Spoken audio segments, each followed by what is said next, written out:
to command. But even the mansion house. She say you married to command.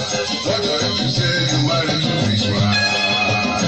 Oh, kangaroo.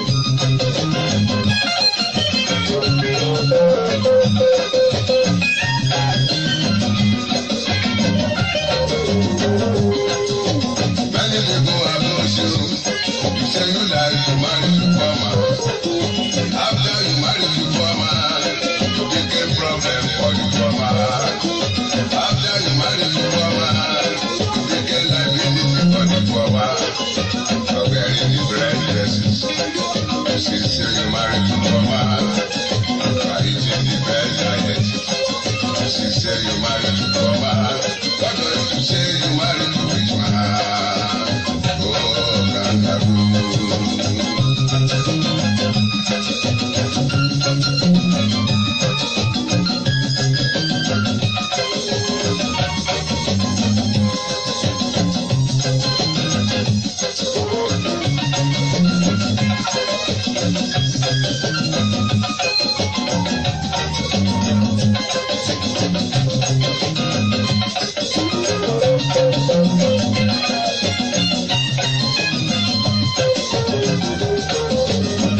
Mo kí yín ẹ káàbọ̀ sórí ètò lónìí. Ṣàlàáfíà lẹ́wà. Ẹ mà kú ìsinmi àná. Àtúkù iṣẹ́ òní. Òní ọjọ́ ajé ọjọ́ kẹrin oṣù kejì ọdún 2019. Àtúntì mákàsọ̀ kejì ọdún yìí àtúntì mú gún lọ. Ọlọ́run mọ́mọ́ jẹ́ ajẹ́ gbèsè. Ńgbà wo la ṣe happy new year àná? Ẹ̀yin kọ́ yìí, èmi kọ́ yìí, bó ṣe é ṣe mí ní ṣe ọ́ àlè tó bára wọn nínú kòkò èlùbọ́. Ọlásùnkànmí àríyìn bí àwọn bàbá ló ń ta mórí yín o ẹ kú àbọ̀. Ọlábọ̀dé Quadri àwọn bàbá ló ń ta mórí yín. Akíntayọ̀ Akíbórò ọ̀rẹ́ mi ọlọ́wọ́ ọdán ẹnjìníà drama mórí yín o ẹ kú àbọ̀. Àwọn tèmi Adébánkẹ́ Àlàó mo kí yín o ẹ kú àbọ̀. Lékan Ògúns mo mà rí yín bó o ní. Christopher Adéwùsì ṣọ́gbọ́n yọ mo rí yín o. Ọlásùpọ̀ tọ́pẹ́ bó ní iṣẹ́ wà. Olúwaṣẹ́gun Adéwálé ẹ̀ka Adépàbí orí yín ẹ̀kú àbọ̀. Adéníyì Adélékè mórẹ́yìn náà o ẹ̀ka àbọ̀. Dáre Àbáyọ̀mí Akins mo kí yín ṣàfíà lẹ́wà. Ọlábọ̀dé Quadri mo kí yín lẹ́ẹ̀kan sí. Túndé Tájú Oṣó Pìtìlà òyìnbó olórin mo kí yín o ẹ kú àbọ̀. Orí ètò Ṣọ́wọ́nyá tòní ó máa latọ̀bọ̀ kí ó máa ṣágẹ̀gẹ̀dígẹ̀ ó máa kọjá bìkíáfù. Ó kangaroo wọ́n ní bòye beautiful tó lo too proud too much. Ó kangaroo ò ní lọ bóyá tún bẹ̀rẹ̀ ni pé gbọ́. Orin tá a fi wọlé nu wọn sì fi ó sá lọ yẹ́sìkẹ́. Túndé Tájú Oṣó Pìtìlà wọ́n ní ẹkú ètò ẹ̀sìn adúpẹ́. Dáre Àbáyọ̀mí Akins wọ́n ní good job thank you very plenty. Olúwaṣẹ́gun Adéwálé Adépàbí wọ́n ní àkú dédé àsìkò yìí o ẹ ṣé. Gbogbo yín mo kí ẹkú àbọ̀. Akíntayọ̀ Akíbórò ó ní Ọ̀làndó ọwọ́ ní Ọ̀làndó náà ní. Ẹ lè mí ṣe ẹ̀. Orí ètò Ṣọ́wọ́nyá la wà sẹ́ẹ̀. Ọmọ wípé èmi ní dé bàbá ló ń tà yín ń rèé Dayọ̀ Agbọ́lá. Ọmọ òsì àṣìṣe ọmọ ẹlẹ́gbẹ̀rin òro. Mo lémi lọ́mọ eléso gidigba ọ̀nà ṣọ́nà. Èso kan mú rẹ mọ lùgbà ọ̀ṣà tì jiná. Akíntayọ̀ Akíbórò mo rí yín lórí Sami Dayọ̀ Agbọ́lá o ẹ̀kú àbọ̀. Mo rí bẹ́ẹ̀ ṣe ń wọlé. Àwọn ti Látúndé Silva mo kí yín ẹ kú àbọ̀ bóò ni ṣé dìgódìgó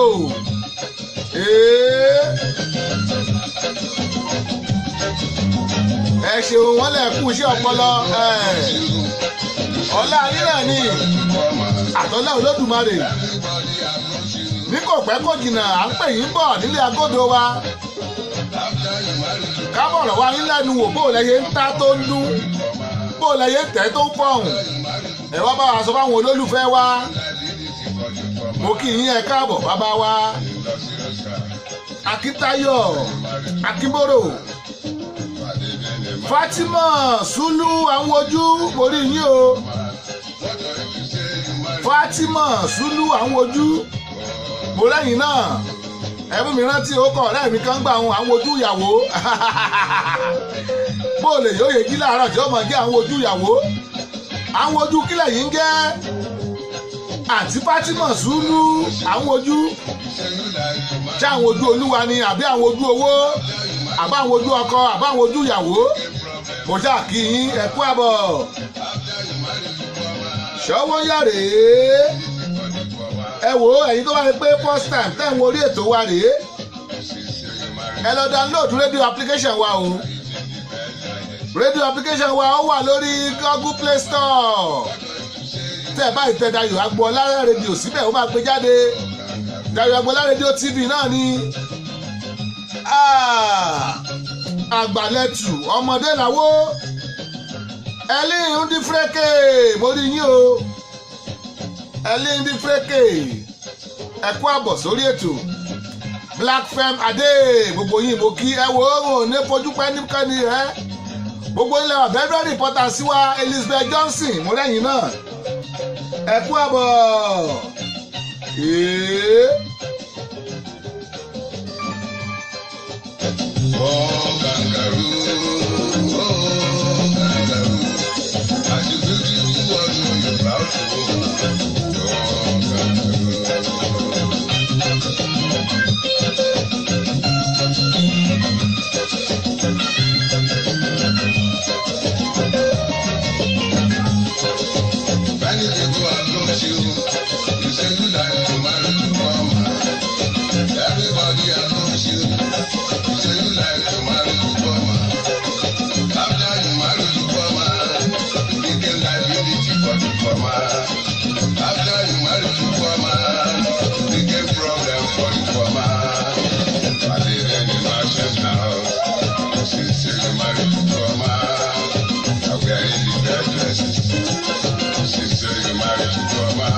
ó kangaroo kí ló dé gbogbo èèyàn wá láwọn bá fẹ́ onírọ́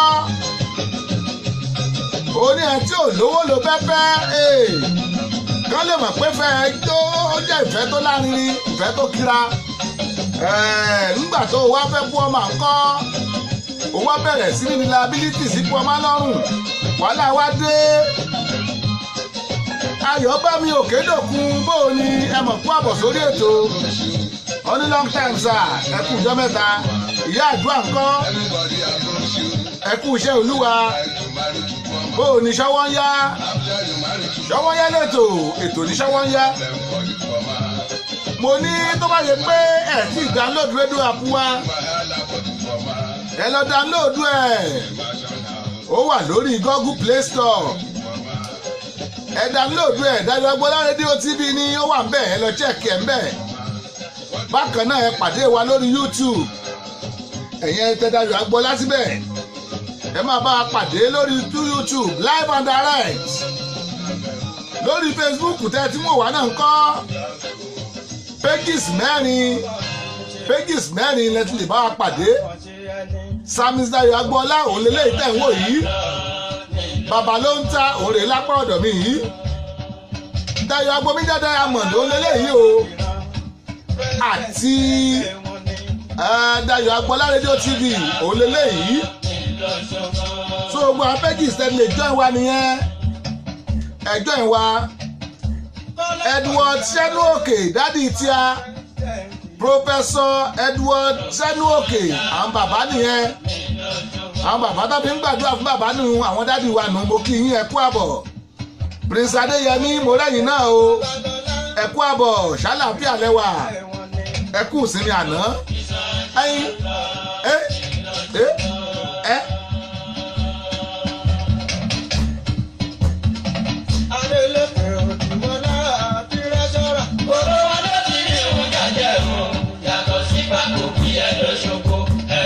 Bàńgà ní ètò rèé Haruna Ìṣọ̀lá eléyìí tẹ̀ ń gbọ́ náà pé ní oṣù Òròkì Social Club Bàńgà ní ètò.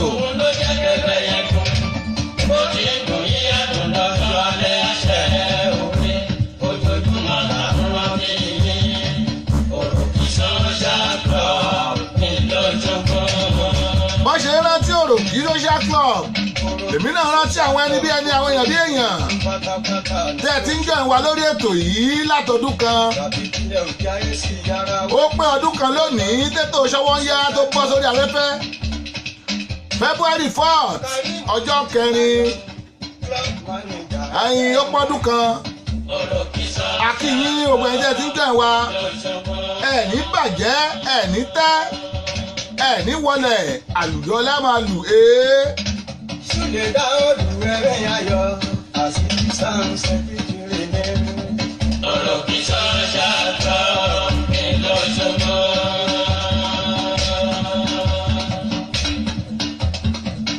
Kàṣídì ìgbàláyé fìnánsì sẹ́kítẹ̀rẹ̀ mẹ́rin. Òròkì Social Club ńlọ́sọ̀gbọ́. Mo ní nǹkan bí ọjọ́ 12 sónìí. Bí ọjọ́ 12 ẹ máa pé president tuntun ti wọ orílẹ̀-èdè Nàìjíríà ń bọ̀ ná dádì wa Professor Edward Senuoke ọmọ wọn ní Badagry wọ́n ní my man keep all the good work of sensitizing our people to significant events in our culture yọba ń dà fún yín dádì wa àgbáyé adalẹ́ ẹ̀ ní kọjọ́ ọlọ́jọ́ lọ. Ayọ̀bámi Òkèdòkun wọn ní Olúwa ṣeun o àdúpẹ́ lọ́wọ́ thank God. Ẹ wò ó Monday àkọ́kọ́ rèé nínú oṣù February 2019 Lamba tí ń bá ẹ̀rì mo lẹ́yìn náà Muyideen Àyànkúnlé mo rí gbogbo yín ẹ kú àbọ̀ ẹ ṣeun bàbá àdúrà Ayọ̀bámi Òkèdòkun wọn ní iléeṣẹ́ yín yóò máa tẹ̀síwájú lórúkọ Jésù àmín àmín. Mo níbi tó lẹ́ẹ̀dẹ̀ wa Nàìjíríà dé ọjọ́ 12 òní náà máa ṣèdìbò lólẹ́ẹ̀dẹ̀ Nàìjíríà ẹ̀yìn. Sálẹ̀ yín rò pé yóò jẹ́ pírẹ́sídẹ́ǹtì àbí kí n mú báyìí pé ta lẹ́yìn fẹ́ dìbò fún àmọ́ pé oríṣiríṣi ẹgbẹ́ ló pọ̀ lórílẹ̀‐èdè Nàìjíríà wọ́n náà ti ẹ̀wọ́ 72 mo lọ kọjá bẹ́ẹ̀ ta lẹ́yìn fẹ́ dìbò fún a sì bọ́ lọ́run a sì bá vice president wa abadúpẹ́ o tólúwa kó yọ nínú ìjàmbá ọkọ̀ òfurufú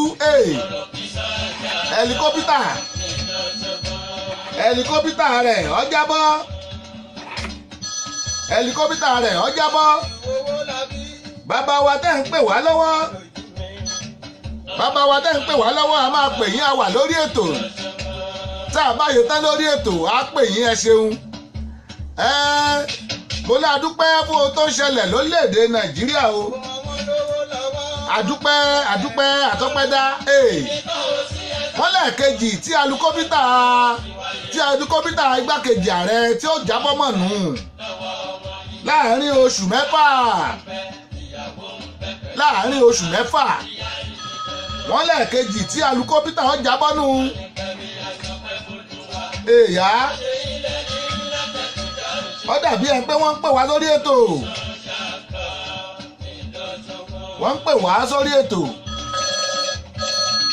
à ń bọ̀ o ẹjẹ́ àgbẹ̀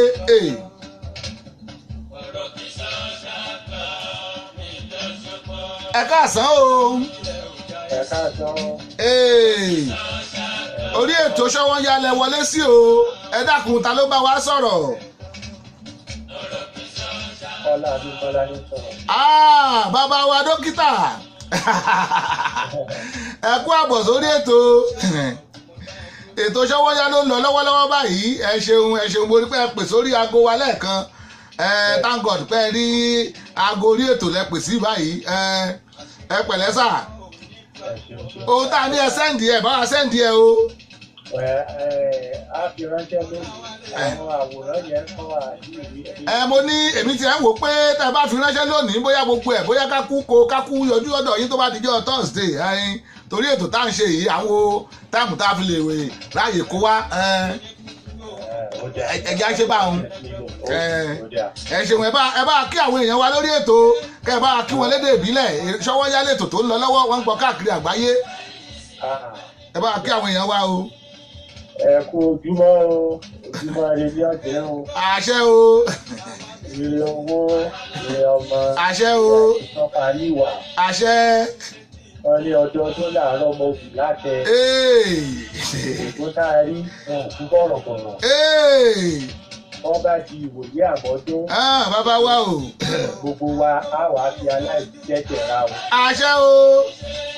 Ọdọọdún láàárọ̀ ọmọ òbí láṣẹ o. Àṣẹ o. Àti ìgbẹ́ ara ọmọ ẹgbẹ́ o. Àṣẹ. Ẹ ṣeun bàbá wa. Àwọn oúnjẹ aláwọ̀ máa ń kọrin kan. Ẹ jẹ́ pa orin eléyìí kí n lè gbórin yín ẹ bá kọrin mo ti pa orin eléyìí. Wọ́n ní tẹfẹ́tẹfẹ́ ó dòkèèrè. Tẹfẹ́tẹfẹ́ ó dòkèèrè.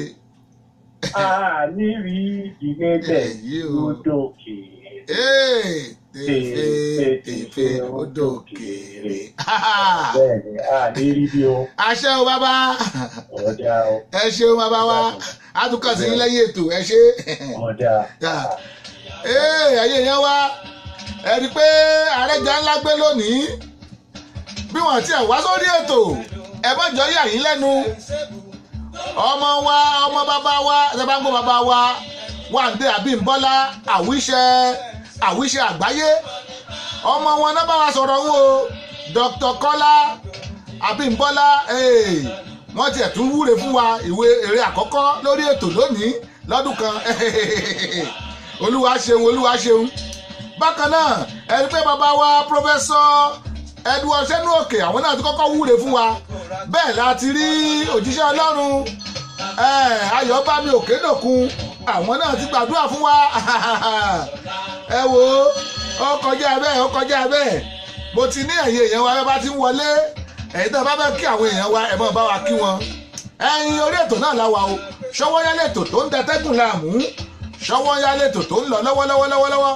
tẹ́ ẹ bá fẹ́ pè wá sórí rédíò wa ẹ pè 443-410-2427 443-410-2427 nọ́mbà tẹ́ ẹ lè pè wọlé táàbí máa gbọ́ yín lórí ètò nù ẹ̀yin bàbá wa Dr. Kọ́láwọlé Abímbọ́lá àwọn náà pè wá wọlé lẹ́ẹ̀kan tá súre fún wa ẹ ṣeun bàbá ẹ ṣeun ọjọ́ ìdálẹ́ ẹ wo gẹ́gẹ́ bóyá ń sọ lọ mo lórílẹ̀‐èdè Nàìjíríà kí la fẹ́ ṣe ń pa orílẹ̀‐èdè wa Nàìjíríà ta lẹ̀yin fẹ́ dìbò fún ààrẹ wo lẹ́fẹ́ kó wọlé gómìnà wo lẹ́fẹ́ kó wọlé ní ìpínlẹ̀ tẹ́yìn wà kọ́lọ̀ wọn mọ̀ gbàyàkóso àbí kọ́lọ̀ wọn gbàyàkóso wọ́n ní ọ̀rọ̀ ṣe ni wò ká lè mẹ́ni tó fẹ́ ni ọ̀rọ̀ ṣe ni wò ká lè mẹ́ni tó fẹ́ ni Fúnkẹ́ Ọmọníyì mo rí yín o Fúnkẹ́ Ọmọníyì mo rí yín ẹ kú àbọ̀ ṣáàbí ààrẹ wa mo láàkú ti ààrẹ wa o igbákejì ààrẹ wa tọ́lọ́ ń yọ nínú alukóbítà tọ́lọ́hún òjò dòkú níjọ́ sátidé tó kọjá yìí mo ti ẹnìkan tẹ̀ wá sẹ́ǹdì rẹ sí mi lórí wọ̀sọ́ọ̀pù mo ń wọ aeroplane yẹn bóyá alukóbítà àwọn bó ṣe ń bọ̀ báyìí tó ń bọ̀ báyìí bẹ̀dẹ̀dẹ̀dẹ̀dẹ̀dẹ̀ ó yẹ kó balẹ̀ ní àdìgbò ṣubú wáyé mo tẹ̀ kọ́ rò péré náà ń ṣe mo rò pé American film mò ń wò ní ẹni Ọlọ́run ọ̀panu o ìyẹn náà pè ní ọjàbọ̀ kò fọ́ ọmọ náà bá ń sà Pọfẹ́sọ̀ Yẹmí Ọ̀ṣínbàjò mo bá yín yọ̀ tẹ́ bá ń gbọ́ mi àyè èèyàn tẹ́ close mọ́ wọn náà fẹ́ bá ń gbọ́ mi ẹni mo bá wọn yọ o àdúpẹ́ lọ́wọ́ wọn Michael Gíkọ̀nyọ̀ mo rí yín o ẹ kú àbọ̀ bẹ́ẹ̀ ni ètò Ṣọ́wọ́nyá náà rèé báwọn ẹbí nẹ́ta òbé ẹ bá dá sí. Akíntayọ̀ Akínbọ́rò mo rí yín ẹ kú àbọ̀ mo rí yín lórí baba ló ń ta ẹ kàn ń lọ bẹ́ẹ̀ ṣe ń lọ lórí Dayọ̀ Agboola lẹ́ ń lọ lórí Sami Dayọ̀ Agboola lẹ́ ń lọ lórí baba ló ń ta mo rí yín ẹ kú àbọ̀.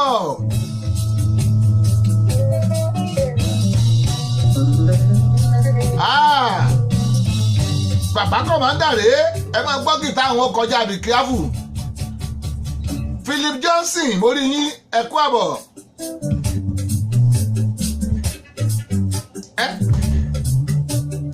Philip Johnson ẹ káàbọ̀ sórí ètò Ṣọ́wọ́nyá lélẹ́yìí láti Dayọ̀ Agboola rédíò TV. Sunday Stephen mo lọ́rẹ̀ẹ́ kan ó ní ẹ tó bá jẹ́ Stephen báwọn pé ká má pè é Stephen mọ́ ó ní step n ẹ tó tẹ adìyẹ mọ́lẹ̀ ẹ gbọ́ Mr. Sunday Stephen step n wọ́n ní Stephen kọ́ step n náà pé wọ́n ní step n ẹ tó tẹ adìyẹ mọ́lẹ̀ òun ló ń jẹ́ Stephen ó pẹ́ tí mo ti ń gbórin òbe ó pẹ́ tí mo ti ń wà lórí ètò ẹ wò ó ọdún kan rèé tá a ti ṣe ètò Ṣọ́wọ́nyá láti Dayọ̀ Agboola rédíò TV àdúpẹ́ lọ́wọ́ gbogbo ẹ̀yin ẹ̀tẹ́ ẹjọ́ ìwà látọ̀dún tó kọjá tẹ̀lé tó ń jọ́ ìwà up till now ẹ gbọ́ mi. Chief Commander Ebenezer Chief Commander Motúngbèdé. Ẹ lè pè wá sórí ètò kẹ́ẹ̀kí wa kó àjọ̀dún ọdún wa tá à ń ṣe àṣọdún kan ètò Ṣọ́wọ́nyá ọlọ́dì púpọ̀ ọmọ parí ọlá mo rí yín o ẹ kú àbọ̀ gbogbo yín mo kí Ṣọ́wọ́nyá pọ́dún kan yẹ́sìkẹ́ February 4th ẹ lọ wò ó lórí YouTube ẹ lọ wò ó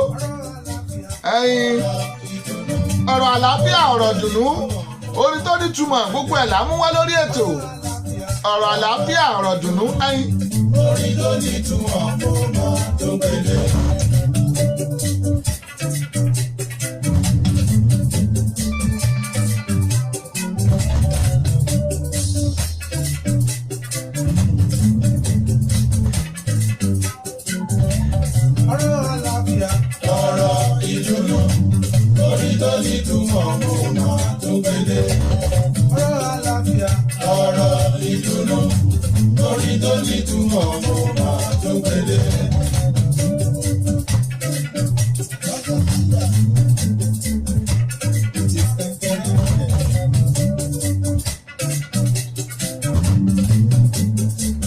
Mo ní Ṣọ́wọ́nyá pọ́dún kan gbogbo ẹ̀yin olólùgbọ́ ètò wa gbogbo ẹ̀yin olólùfẹ́ wa àdúpẹ́ lọ́wọ́ yín tí ẹ join wa ọ̀rọ̀ wa tòní náà ni pé ta lẹ̀yin fẹ́ dìbò fún lórílẹ̀‐èdè Nàìjíríà gẹ́gẹ́ bí ààrẹ ta lẹ̀yin fọwọ́ sí ẹ lè pè wá wọlé sórí 443-410-2427 ẹ bá a dá sí i ọ̀rọ̀ tó nítumọ̀ orin tó nítumọ̀ ètò tó nítumọ̀ láti Dayọ̀ Agboola rédíò TV náà ni tí ẹ bá fẹ́ pè wá wọlé ẹ pè wá sórí 443-410-2427 nọ́mbà tẹ́ lè pè wá sínú tá a fi lè bá yín sọ̀rọ̀ tẹ́ bá ń gbọ́ wá báyìí 443-410-2427 nọ́mbà tó ń pè sórí ètò nu ẹ lọ́wọ́lọ́wọ́ yìí Ṣọ́wọ́nyá lètò tó ń lọ lọ́wọ́ ẹ ṣé. Chief Commander Ebenezer Chief Commander Motúngbèdé.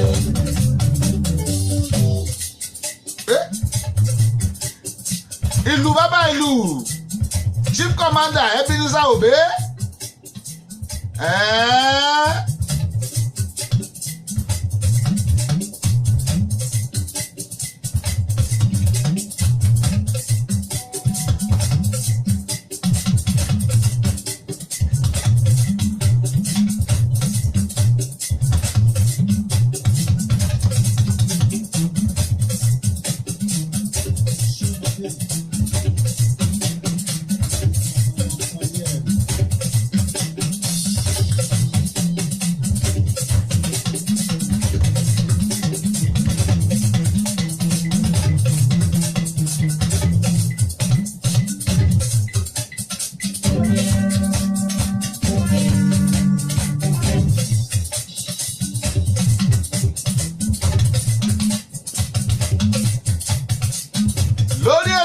lónìí a máa kí Mr. Olófì orúkọ tó ń jẹ́nu Mr. Olófì wọ́n ṣọjọ́ bí wọn lónìí a kí wọn yes tán bá ń gbọ́ wa gbogbo àwọn CAC Salvation Center ẹ bá wa kí Mr. Olófì wọ́n ṣọjọ́ bí wọn lónìí tó yè wọlé mo rí yín o ẹ kú àbọ̀ sórí ètò Divine Promotion bó o ní màmá wípé bàbá oníkùn bó o níṣẹ́ wà mo rí yín o Lady Evangelist Aramide Àìná Òṣùkọ̀yà ìyá gbàgede ọ̀rọ̀ mo mọ̀ rí yín ẹ kú àbọ̀ sórí ètò bó o ní ẹ kú iṣẹ́ òní ṣé kò rẹ bọ́dì ẹ pẹ̀lẹ́ ẹ kú àbọ̀ sórí ètò wa ṣọwọ́ yáyẹn rèé láti Dayọ̀ Agboola rédíò TV ẹ lè mí ṣe ẹ wò ó kó tó di pé mo dá ogun ẹ lẹ́tàn kó tó di pé mo ṣá prapra ẹ lẹ́tàn ẹ jẹ́ sáré wo yàrá kéde wa lọ o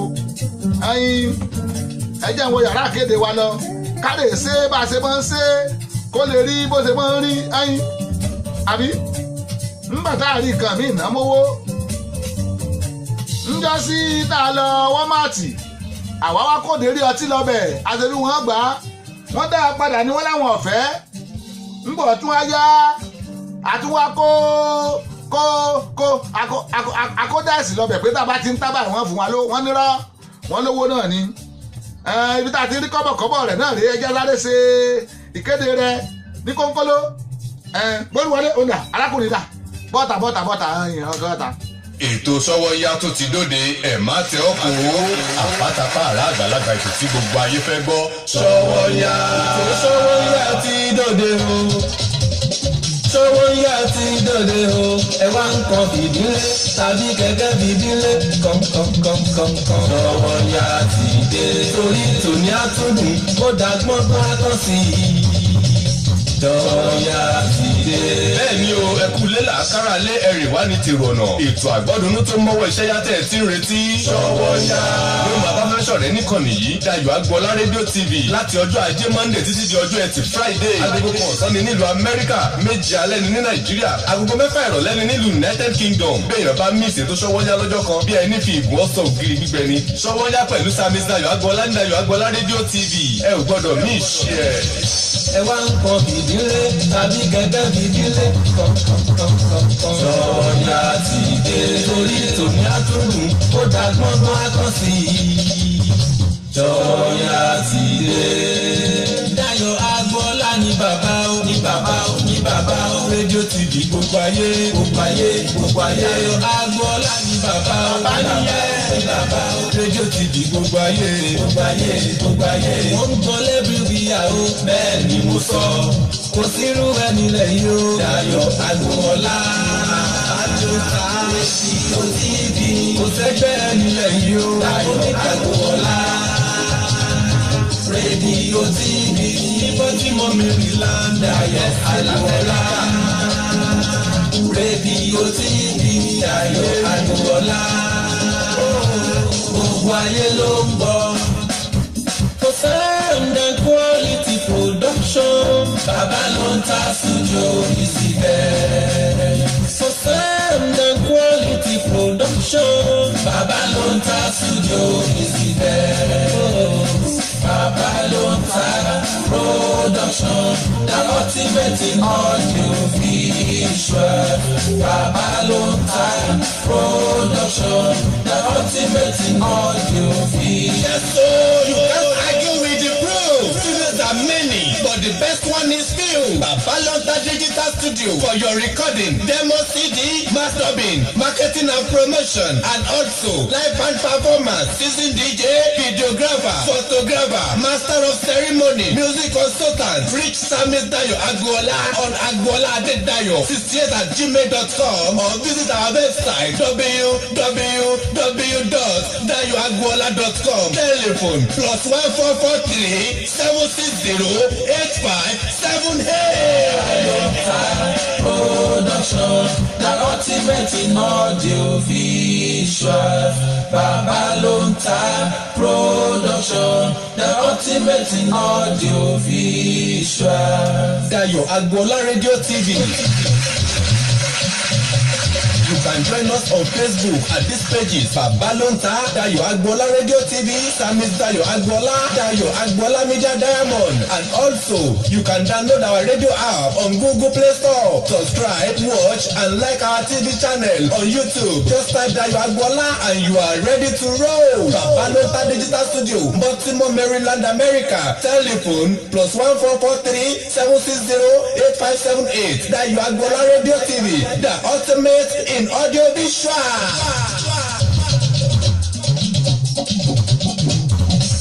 Sọ́yàlẹ́tò ètò tá a fẹ́ bọ̀ Dayo Agbola rédíò TV. Sọ́yàlẹ́tò ètò tá a fẹ́ bọ̀ Dayo Agbola rédíò TV. Bẹ́ẹ̀ni every Monday ti Friday látọjọ́ Ajé lọ́jọ́ Jímọ̀ ni o. Sọ́yàlẹ́tò ètò tá a fẹ́ bọ̀ Dayo Agbola rédíò TV. Sọ́yà yìí o ètò tó lóyìn ládùúgbò wà lólówó ọjà kájébù bàjẹ́ olówó ọjà gbàgbó kóhùn ẹ̀wẹ̀ Dayo Agbola lórí nọ́mbà rẹ̀ +444-376-085-78. Sọ́yàlẹ́tò ètò tá a fẹ́ gbọ́ o Dayo Agbola rédíò TV. Sọ́yà yìí o ètò tó lóyìn ládùúgbò wà lólówó ọjà kájébù bàjẹ́.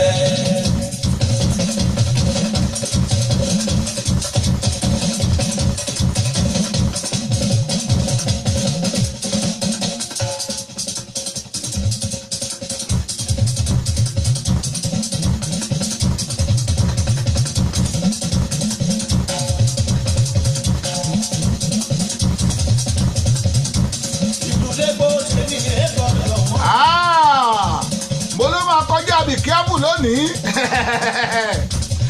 mo ló máa la tọmọgì ó máa ṣe prápra ó máa kọjá bìkẹ́fù ó máa fa skẹ́ẹ̀tì dání gan ó tún máa fa láńtà àwa tọ̀ sán. Yes, Ṣówónyálètò tó ń datẹ́kùn láàmú Ṣówónyálètò tẹ́ ń gbọ́ lọ́wọ́lọ́wọ́ ẹ̀yin tẹ́ ń gbọ́ wa láti China wọ́n tún àgbàtúkú ní wọn kàkọ́ tó ń tọ́jú wọn. Mo kí yín Ruth Ọládé Adéjùmọ̀ mo mọ̀ rí yín ẹ kú àbọ̀ o sáàfin àlẹ́ wa Ṣówónyá ẹ̀yin tó yẹ pé Japan lẹ́wà ń tún àmà tún tẹ̀ka ṣé àwọn ti rẹ̀ gbogbo yín jẹ ṣàìpẹ̀lẹ́ o ẹ̀yin Èkìtì ìyanra gbogbo ẹ̀yin Ọ̀yọ́ ẹ̀lẹ́mbẹ̀hún ẹ̀yin tó yẹ pé Amẹ́ríkà ń bí lẹ́wà wọ́sáàpù ní ẹsẹ̀ ẹ̀yin mo rí yín o wọ̀nyà mísírẹ̀sì rèé ọmọlára Ìlúdòyìn àwọn talẹ́gógó Ìbàdàn tó ń wá fi Maryland ṣe kalẹ̀ wọ́n wá jókòó pa sí Maryland bóò ni sẹ́wà àwọn ọmọ ń kọ́ ẹ̀kú àbọ̀ sórí ètò Ṣówónyálètò ètò ní Ṣówónyá àní Ṣówónyálètò tó ń datẹ́kùn láàmú màá ní mo kí yín lọ́mọdé mo kí yín lágbà àtọkùnrin àtobìnrin àtọyúnú gan kódà mo kí àṣẹ́ẹ̀dì gbogbo yín mo kí Dọ́f bàbá mo rí yín ẹ̀kú àbọ̀ òbẹ́sẹ̀rẹ̀rẹ̀ ọmọ alápárá ọmọ alálẹ̀káṣà. onídùúgbì fún mi lẹ́kọ̀ọ́ mo ti fẹ́ máa ti lò nítorí wípé ṣọmọ kan tí kì í pàgò ẹni tó bá mu sí òun lọ sí máa pa oyin tèmi máa gbọ́ lè wọ. má gbọ́ lè wọ ẹ̀ tó o bá ti gbọ́ òwúrọ̀ jó ni for sure compulsory. A man is kidney but consciously promoted when a violating implicit in the Zagorena epilogue kí ló dé ó ní àtọ̀bọ̀gì mo sọ bẹ́ẹ̀ fún yín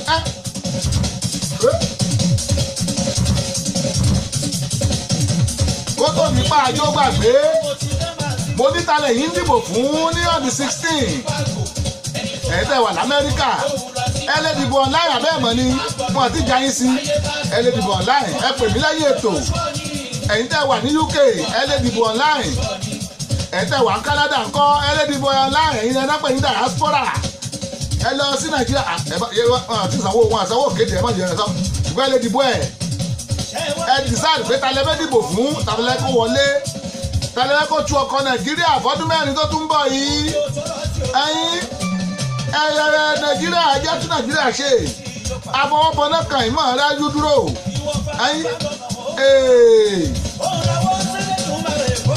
Ṣẹ́gun Adénẹ́kàn mo rí yín o rúùtù ọládé adéjùmọ̀ èwo lásán wọn á ní epo ó ti á jẹ́ epo ti á jẹ́ àní àfọwọ́fọ́nà kan ìrójú dúró tó tọ̀rọ̀ ní tẹ́lẹ̀ bá lọ fọwọ́fọ́nà yóò máa jò lọ́wọ́ ni yóò máa sá lọ ni tọ́ba ní agbádá ní polo aṣọ òbora ìlápò kẹ̀kẹ́ ní rìbá sọmọlákẹ́ ní mìíràn ẹ jẹ́ ká tó léde wa nàìjíríà ṣe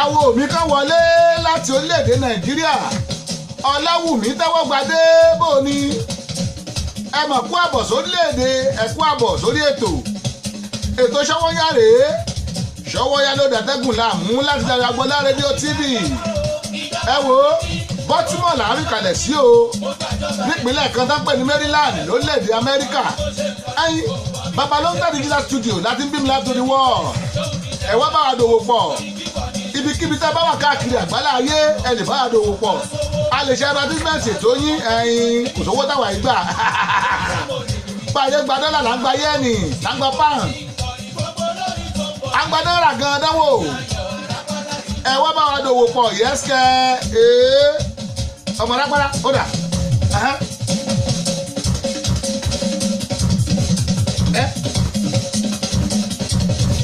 ìlú lépo ìlú lépo ìlú lépo.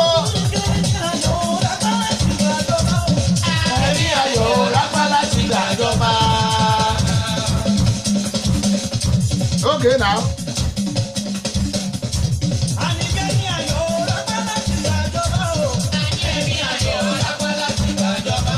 ọmọ rápálá ń bọ̀ o mọ̀ pé pèrè fún ọ lọ́jọ́ wọn pèrè fún ọ ibi kan bẹ́ẹ̀ tó bá jákọ̀ mi wọ́n gba wò kó mẹ́ tó bá jákọ̀ mi wọ́n gba wò rẹ̀ kó mẹ́ yẹ́ ṣàjọ wà ń bẹ̀ nígbà gbàdúrà fún ọgbà wọn. Go ahead kò séwu fún ọ àmbẹ́lẹ́yìn ẹbí ké.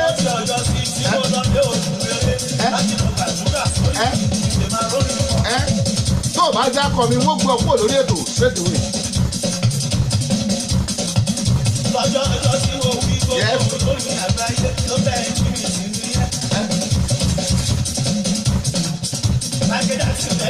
Michael Jackson mẹ́mẹ́ Bobby Brown yóò dákọ̀ mi ẹ bá wo yóò dákọ̀ mi o.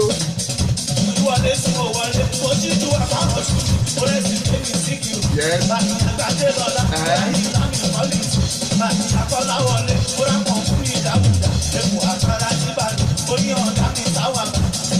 Ibò wa dó kọ̀ mi o ẹ bá wo yóò dákọ̀ mi nìsín.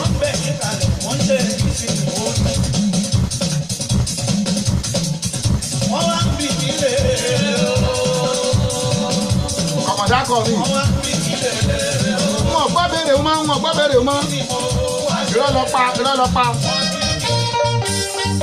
Nígbà tí ọ̀dà akọ mi, mo gbé kúò, ọ̀dà akọ mi. Sàláwà Àbẹ̀ní rèé.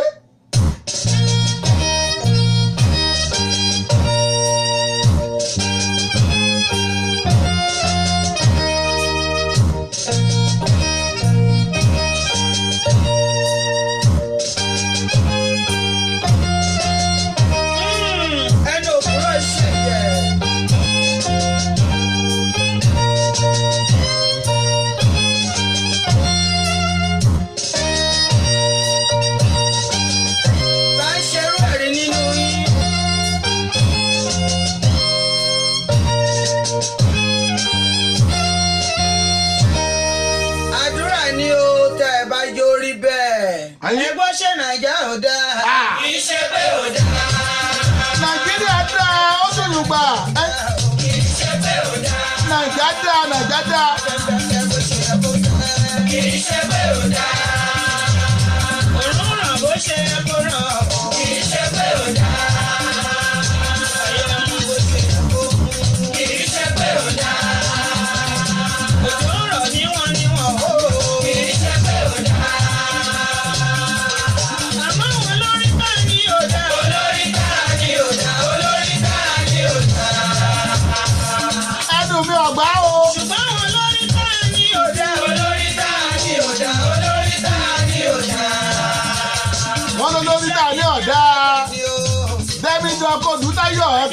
lórí ètò Ṣọ́wọ́nyá náà lẹ wọlé bá wẹ́rẹ́ Ṣọ́wọ́nyá lẹ wọlé wá wẹ́rẹ́ àní ní dìbò tó ń bọ̀ lọ́jọ́ mẹ́tàlá òní talẹ̀ yìí fẹ́ dìbò fún wọ́n láwọn olórí wa ní ọ̀dà Mercy Túndé Yàrá àwọn tèmi láti wókọ̀ọ̀mù ẹ̀mọ̀ kú àbọ̀ Mercy Túndé Yàrá ṣàlàáfíà lẹ́wà ẹ̀kú tẹ́mẹ́ta o àwọn tí wókọ̀ọ̀mù ẹ̀kú àbọ̀ Dayọ̀ Agbọ́lá rédíò TV náà lẹ́wà o Ṣọ́wọ́nyá lẹ́tò tó ń lọ lọ́wọ́lọ́wọ́ tó bá jẹ́ pé ẹ̀ṣẹ̀ ń wọlé ni ẹ lọ download radio application wa ó wà lórí Google Play Store ẹ̀ta Dayọ̀ Agbọ́lá rédíò síbẹ̀ ó máa gbé jáde. Jordan Harrison, my dear brother, how are you? God bless you. Jordan Harrison, I can see you. What's up, brother? God bless you. You got your Impala? Hey, that's my friend Jordan Harrison. I can see you. I can see you. God bless you. Yes, if you are here to download the radio application, go to Google Play Store on your phone. Google Play Store on your phone. Check Dayọ̀ Agbọ́lá radio there. Download it, listen to us 24 hours. Nice African music. Yes, ọkọjá be careful. Àní ẹ tún pàdé wa lórí Facebook tẹ́ wà yẹn. Pages mẹ́rin la fi transmit o, pages mẹ́rin. Sami Dayọ̀ Agbọ́lá bẹ́ẹ̀. Dayọ̀ Agbọ́lá omi dáadáa Amadi bẹ́ẹ̀. Dayọ̀ Agbọ́lá rédíò TV bẹ́ẹ̀. Bàbá ló ń tánà bẹ́ẹ̀ mẹ́rẹ̀ẹ̀rin ni. Ẹ tún pàdé wa lórí YouTube o, ẹ̀yẹn ṣáà tàbí Dayọ̀ Agbọ́lá síbẹ̀. Àwọn orí ètò nìyẹn ó balẹ̀. Ibi ayé lọ, ibi ayé lọ, kò débi ó kojú sùn mí. Ibi Nàìjà ń lọ, ibi Nàìjà ń lọ. Ibi ayé lọ, kò débi ó kojú sùn mí. Ibi ayé lọ, ibi ayé lọ. Ibi ayé lọ, kò débi ó kojú sùn mí.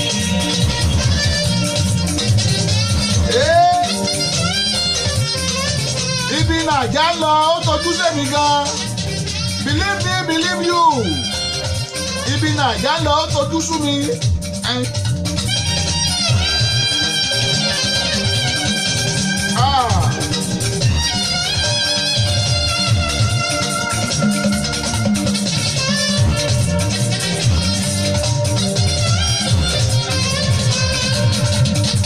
Ṣìbúrọ́tì mi wílẹ̀ bá dojú. Yorùbá ní àfẹ̀sọ̀kébòsí ni òjò ṣe é jó àfẹ̀sọ̀kébòsí ni òjò ṣe é wéjò wọ́n kà pín rèé wọ́n fún wa ní àwọn ọ̀rọ̀ tó ṣe lórílẹ̀‐èdè Nàìjíríà. No security. Ẹ tún wá wà àwọn oníṣẹ́ iná ojoojúmọ́ nínú lọ àwọn oríṣiríṣi sí wọn. Èyí wọ́n ti gbọ́rọ̀ padà wọ́n ti gbọ́rọ̀ padà.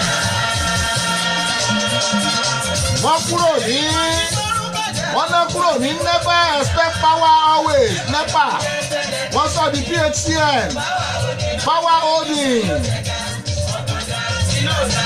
wọ́n wá dínà yẹn mú gan-an. Ìṣẹ́jú nínú lọ. Ìṣẹ́jú nínú lọ. Èyí wọ́n ti gbọ́rọ̀ padà o. Wọ́n ti gbọ́rọ̀ padà. Wọ́n ti gbọ́rọ̀ padà. Wọ́n ti gbọ́rọ̀ padà.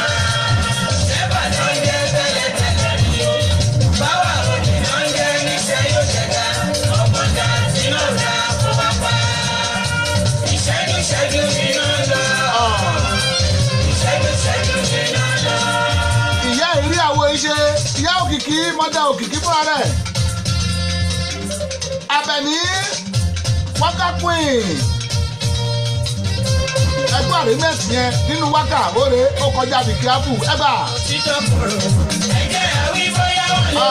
Títọ́ kòrò ẹ̀jẹ̀ àwí bóyá wọ́n lè gbọ́. Bí mo bá wí tán wọ́n lè sí ìwọ́rí wọ́n lè gbọ́. Bí mo bá wí tán. Move your body, gbé bọ́dì ẹ̀ ṣáǹkù mò ń jó yẹn ṣáǹkù. Bàbí ẹ̀jẹ̀ òní ṣe tuntun ẹ̀rù bàbí ẹ̀jẹ̀ òní democracy. Lónìí kí gbogbo wa sọ̀rọ̀ sí ẹ̀ka democracy. Ò jẹ́ gbé bọ́dì ẹ̀ carry your body.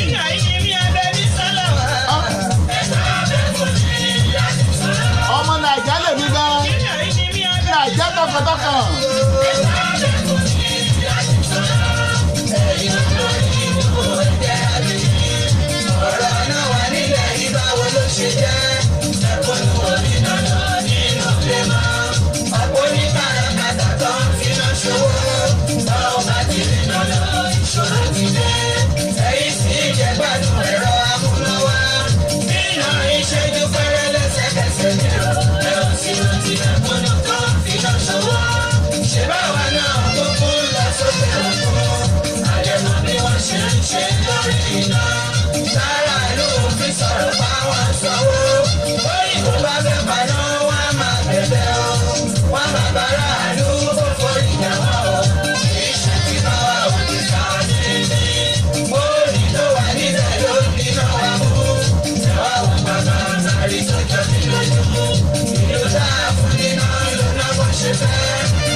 sọ̀rọ̀ ẹ̀tàn ni gbogbo tó ń ṣẹlẹ̀ lórílẹ̀‐èdè nàìjíríà nìyá ìsọ táwọn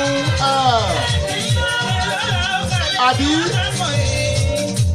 kànmí Samtuyi orí yín o awo Buhari borí bẹ́ẹ̀ ṣe wọlé kànmí Samtuyi ẹ kú àbọ̀ ẹ ṣe alájà Sàláwà Àbẹ̀ní ẹ ṣeun adúpẹ́ ọ̀rọ̀ nàìjíríà ń kọ mí lómi inú ń kọ mí lómi òde ẹ̀yìn ẹjẹ́ dandan Pasuma àdéjẹ́ dandan Pasuma ẹsẹ̀ alájà ẹsẹ̀. etí ilẹ̀ sáàmì gbọ́ ojú ilẹ̀ sáàmì bàtàlà ní ti ṣàkùn tó ní kẹrin máa gbòógè erin àpọ̀jù ẹ̀rọ. Pasuma rè é bàbá wa sí. Kọ́kọ́rọ́ ilé olù èmi ò fi sílẹ̀ fún wọn lò. Kò tí ẹ̀ yé bílẹ̀. Tó ta wọn lára o.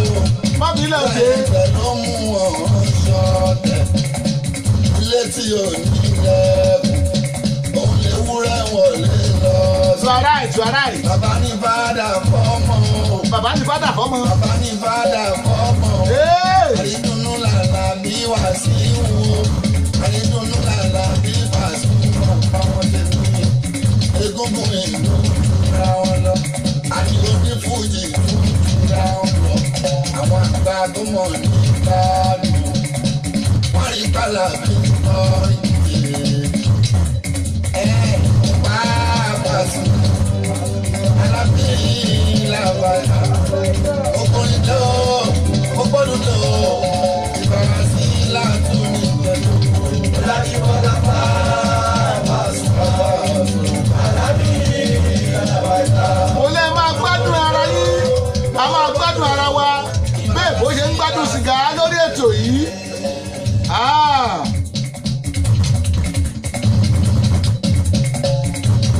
Bá wà sí rèé. Alábìrin làbàdà. Ọkùnrin tó ọgbọ́dún tó ìbára sí látún ní pẹ̀lú. Láti bọ́lá pàápàá sí alábìrin làbàdà. Ọkùnrin tó ọgbọ́dún tó ìbára sí látún ní pẹ̀lú. Kọ́nà bọ́kọ̀ balẹ̀ alábí bá ń sún àmọ́ fi parí. Confidence làwọn nílùú lẹ́yìn ìgbìlú lọ.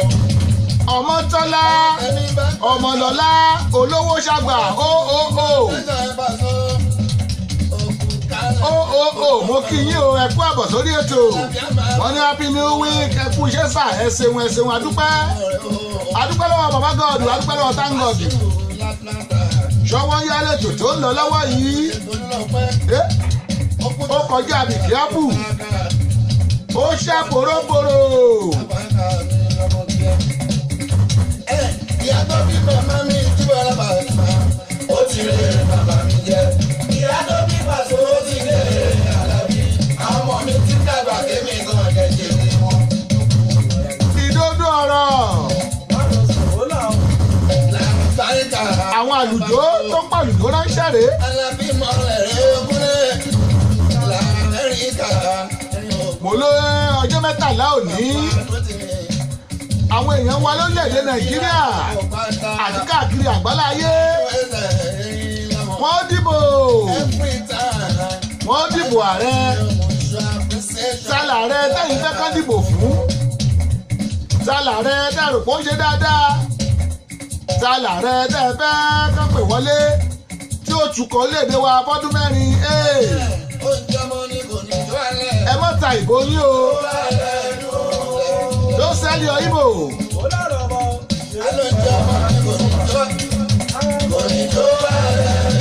Gbogbo etí tó ń gbọ́ mi oúnjẹ ọmọ ọmọ níjó wa lẹ́nu. Gbogbo bí ọmọ ẹtẹ wà lọ. Oníjó wà lẹ́nu.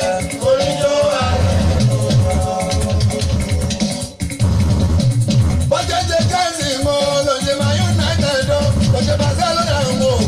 Ìlà ìsìlẹ̀ àjọjọ́ tó ní wá. Bọ́jẹ́jẹ́ máa United ẹ̀ bíyà. Èlò jẹ́jẹ́ ti mọ́ lọ́jẹ́ Barcelona.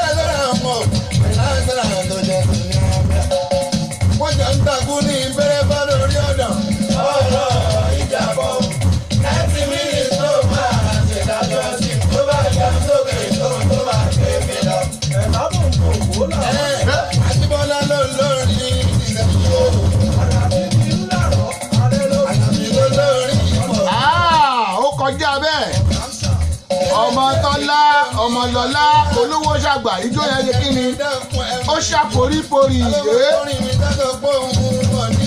kò sólúwẹ̀ àlùjọ tó fi bọ́bọ́ mọ́mìrì rẹ̀ wọ́n mọ́mọ́ òdòdó bọ́ mọ́mìrì rẹ̀ gẹ́gẹ́ gbọ́gẹ́ ẹ̀.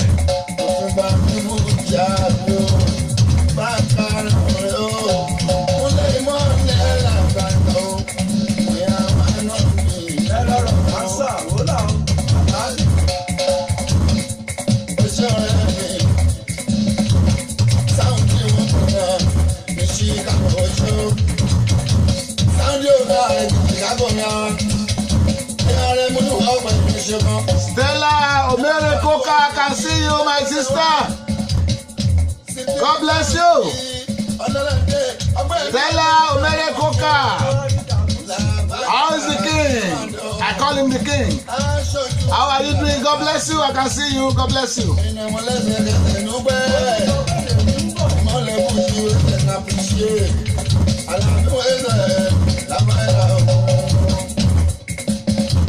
Tí ẹ bá wojú aago yín aago méjì kọjá ìṣẹ́jú márùn-ún lọ́dọ̀ tí wàá bí yín ẹ̀ ń tẹ́ wà Nàìjíríà aago mẹ́jọ kọjá ìṣẹ́jú márùn-ún ní yẹ́sẹ̀ ẹ̀ tó pé UK lẹ́wà aago méje yín kọjá ìṣẹ́jú márùn-ún ẹ̀yin tí Houston Texas aago kan yín kọjá ìṣẹ́jú márùn-ún orí ètò Ṣówónyá náà láṣùwà kódó nípa aládọ́ọ̀pù ẹja tí mo yàrá kéde wa lẹ́ẹ̀kan sí ẹ̀sùn ọ̀pẹ́ méjì náà la máa ń gbé wá méjì la máa ń gbé wá torí ẹ̀ ń bá sọ wọ́n bú kéde ẹ̀ ó yẹ kó lè gbọ́ yẹ́sìkẹ́. ètò Ṣówónyá tó ti dóde ẹ̀ má tẹ ọ́ kó àpátápá àrà àgbàlagbà ètò tí gbogbo ayé fẹ́ gbọ́. Ṣówónyá ètò Ṣówónyá ti dóde o. Ṣówónyá ti dóde o. ẹ wá ń kọ fìdílé tàbí kẹ̀kẹ́ fìdílé kọ̀ǹkọ̀ǹkọ̀ǹkọ̀ǹ. Ṣówónyá ti dé torí tòní àtúndùn ó dàgbọ́n fún àtọ́sí. Ṣówónyá ti dé. bẹ́ẹ̀ni o ẹkú lélà káralé ẹrìn wá ní tìrọ̀nà ètò àgbọ́dúnú tó mọ́wọ́ iṣẹ́ yàtẹ̀ tí ń retí. Ṣówónyá ló bàbá fẹ́ sọ̀rẹ́ níkànnì yìí Dayọ̀ Agboola rédíò TV láti ọjọ́ ajé Monday títí di ọjọ́ ẹtì Friday agogo kan ọ̀sán ni nílùú Amẹ́ríkà méjì alẹ́ ni ní Nàìjíríà agogo mẹ́fà ìrọ̀lẹ́ ni nílùú United Kingdom bẹ́ẹ̀ bá mísì ètò Ṣówónyá lọ́jọ́ kan bí ẹni fi ìgùn ọ̀sán ògiri gbígbẹ ni Ṣówónyá pẹ̀lú Samis Dayọ̀ Agboola ní Dayọ̀ Agboola rédíò TV ẹ ò gbọ́dọ̀ míss ẹ̀. ẹ wá ń kọ fìdílé tàbí kẹ̀kẹ́ fìdílé kọ̀ǹkọ̀ǹkọ̀ǹ. Ṣówónyá ti dé torí tòní àtúndùn ó dàgbọ́ngbọ́n àkànṣe. Ṣówónyá ti dé.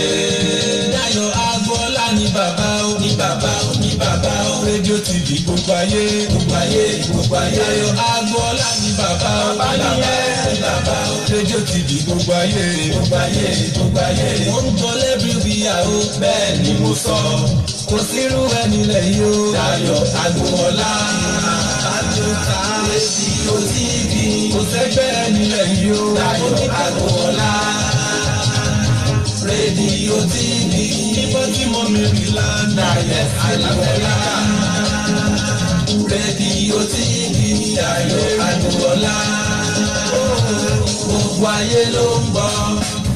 For sound and quality production Babalonta Studio is the best. For sound and quality production Babalonta Studio is the best. Babalonta Production, the ultimate in audio visual.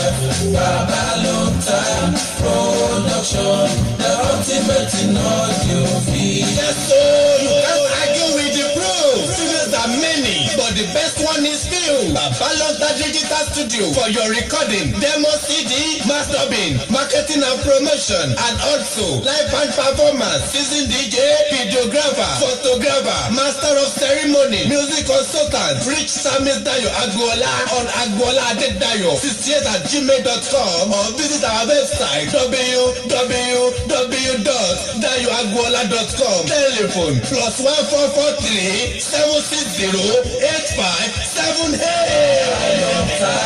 Production, the ultimate in audio visual.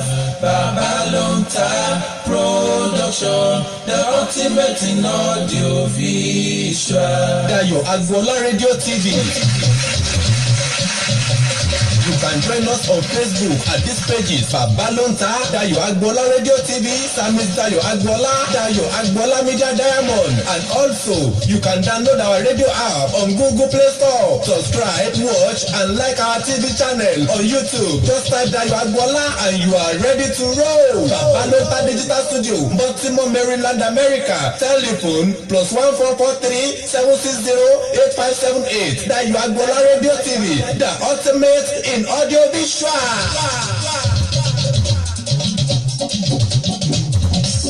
Sọ́yàlẹ́tò ètò tá a fẹ́ bọ̀ Dayo Agbola rédíò TV. Sọ́yàlẹ́tò ètò tá a fẹ́ bọ̀ Dayo Agbola rédíò TV. Bẹ́ẹ̀ni every Monday ti Friday látọjọ́ ajé lọ́jọ́ Jímọ̀ ni o. Sọ́yàlẹ́tò ètò tá a fẹ́ bọ̀ Dayo Agbola rédíò TV. Bẹ́ẹ̀ni sọ́yà yìí o ètò tó lóyin lágbóró olówó ọjà kájẹ́bù gbàjẹ́ olówó ọjà tàbó owó ẹgbẹ́ Dayo Agbola lórí nọ́mbà rẹ̀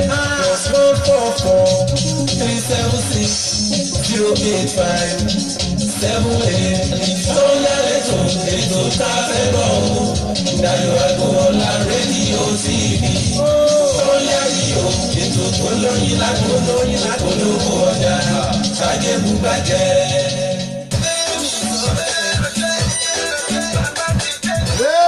A padà sórí ètò àti yàrá àkéde wa dé Òkúndáyé Doris mo rí yín o ẹ kú àbọ̀ Stella Omere Koka mo fi yín ẹ ṣé Ọlábọ̀dé Quadri mo tó gbọ́ yín ẹ kú àbọ̀ sórí ètò ẹ wò ó yẹ ká mọ̀ ráńdì ẹ̀ ọ́pù díẹ̀díẹ̀ ká mọ̀ yí lọlẹ̀ díẹ̀díẹ̀ ẹ jẹ́ ẹ̀ máa sọ fún Dr. Joel Ọláyínká Ayéfẹ́lẹ́ kọ́ máa gẹ́tẹ́rì fún wa láti kọ orin àkọ́jáde yes àwọn náà wà kọ orin àkọ́jáde ló bá wù ẹ́.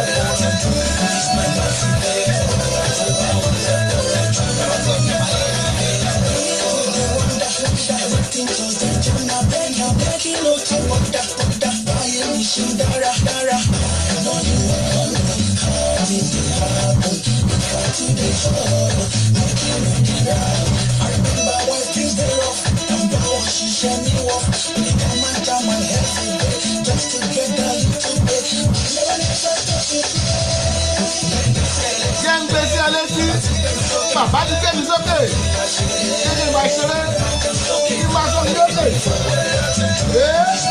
Ẹlivétọ̀ rèé bàbá ìgbà ẹlivétọ̀. Ẹ tún jẹ́ àpàdé lórí ètò yìí tó bá di lọ́la. Kì í dùn ó pọ̀ ṣókí lọ́bẹ̀ oge. Mo lérò wípé ẹ jẹ gbádùn ètò tòní. Mo ní ẹ lè pè wá sórí àwọn aago yìí 443-760-8578. Tó bá jórí ètò láì fẹ́ pè wá sí 443-410-2427 ní. Ẹ̀yin adúpẹ́ lọ́wọ́ gbogbo yín o. Ojú tẹ̀ fi ń wò wá yẹn ò mọ̀ ní pọ̀. Etí tẹ̀ fi ń gbọ́ wa ò ní di. Ibi tẹ̀ fi ń wọ́wọ́ ra dátà ọ̀nà bẹ̀ ò mọ̀ ní sí. Gbogbo nǹkan ohun tẹ́ fẹ́ ṣe láyọ̀ nínú ayé yín ẹ wo. Ọlọ́run pàṣẹ sí Ọlọ́run fi àmì sí. Ẹ̀yin ẹjẹ́ ń pe Dr. Yinka Joel Ayéfẹ́lẹ́ MON member order of Niger tó ń bá wa kọrin Paris ẹ̀yin àbí a máa kọrin àkọlọlé bàbá wa ó yẹ wọlé ẹgbẹ́ òsókè.